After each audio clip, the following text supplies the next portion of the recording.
Europe 1, 7h13, la une de vos journaux ce mercredi 16 août, c'est votre revue de presse, Lionel. Et ce décryptage d'un phénomène ce matin à la une du Parisien, et ce phénomène, c'est Jean-Jacques Goldman. Ce matin, qui donne quelques explications quand même. Il y a des tournées qui lui rendent hommage, qui triomphent, tandis qu'un nouveau livre paraît ce vendredi. La fièvre n'est jamais retombée, écrit le Parisien depuis qu'il a quitté la scène en 2002. Le Figaro, tout autre chose de son côté, s'inquiète de la présence de la milice russe Wagner qui s'enracine en Centrafrique, écrit le journal. Un virage colonial qui va de l'aide militaire à la prédation des ressources. La RCA est devenue le laboratoire des ambitions africaines des mercenaires russes, à la une donc du Figaro ce matin. Et puis allez, il faut bien qu'on en reparle quand même, les supporters de l'Olympique de Marseille qui seront sans doute d'accord avec le titre de l'équipe ce matin, les dieux grecs, les dieux étaient grecs hier soir, écrit le journal, au terme d'un match interminable émaillé de décisions arbitrales contestables. Alors, c'est vrai. Ça peut susciter des discussions. L'OM s'est incliné lors de la séance des tirs au but et voit la porte de la Ligue des Champions se refermer. Tristesse infinie, écrit le quotidien sportif en page intérieure. De votre côté, qu'est-ce que vous avez repéré, mon cher Dimitri Vernet ? Eh bien, une histoire que j'ai trouvée dans le Huffington Post ce matin. Le Huffington Post qui nous relaie une vidéo partagée sur les réseaux sociaux des sapeurs-pompiers des Yvelines, un extrait d'un appel d'urgence daté du 13 juillet, avec à l'autre bout du fil un enfant de 7 ans et demi. Les pompiers, bonjour. Bonjour, ma mère, elle n'arrive pas à se réveiller. Tu as quel âge ta maman?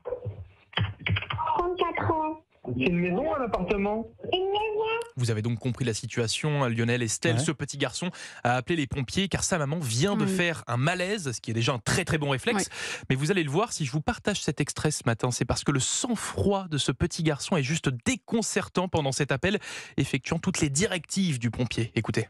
Elle te répond quand tu l'appelles? Non, elle ne répond pas. Crie fort dans son oreille, maman. Maman, ça veut pas. D'accord, mets-la sur le dos s'il te plaît. C'est bon. Elle est sur le dos là ta maman? Oui. Est-ce que tu peux mettre ton oreille à côté de son nez et me dire s'il y a de l'air qui sort de son nez? Oui, il y a de l'air qui sort de son nez. Est-ce qu'on peut essayer de mettre maman sur le côté? Tu la mets sur son épaule, comme si elle faisait dodo mais sur le côté. C'est bon.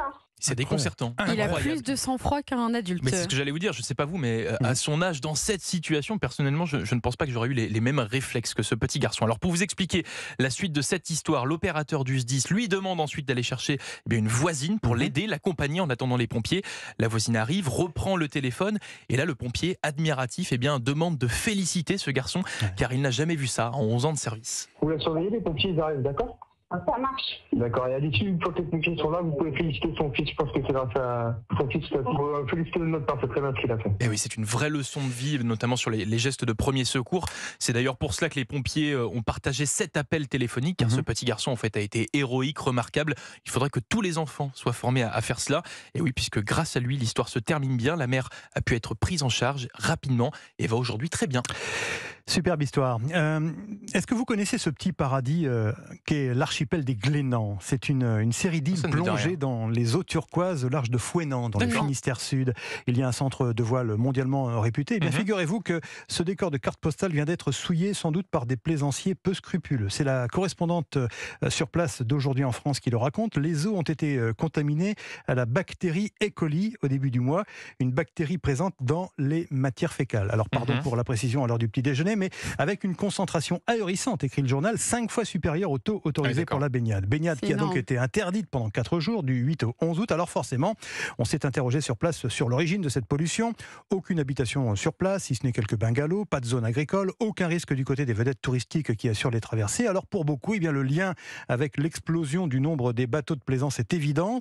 Des plaisanciers qui ont sans doute rejeté leur zone noire, comme on dit en termes maritimes, de façon sauvage dans la mer ou sur les zones de mouillage, sans prendre la peine d'utiliser les installations sanitaires gratuites qui existent pourtant dans tous les ports. Incivilité plaisancière, dit un responsable d'association. Moi, j'irais plutôt autre chose, mais je vais rester correct.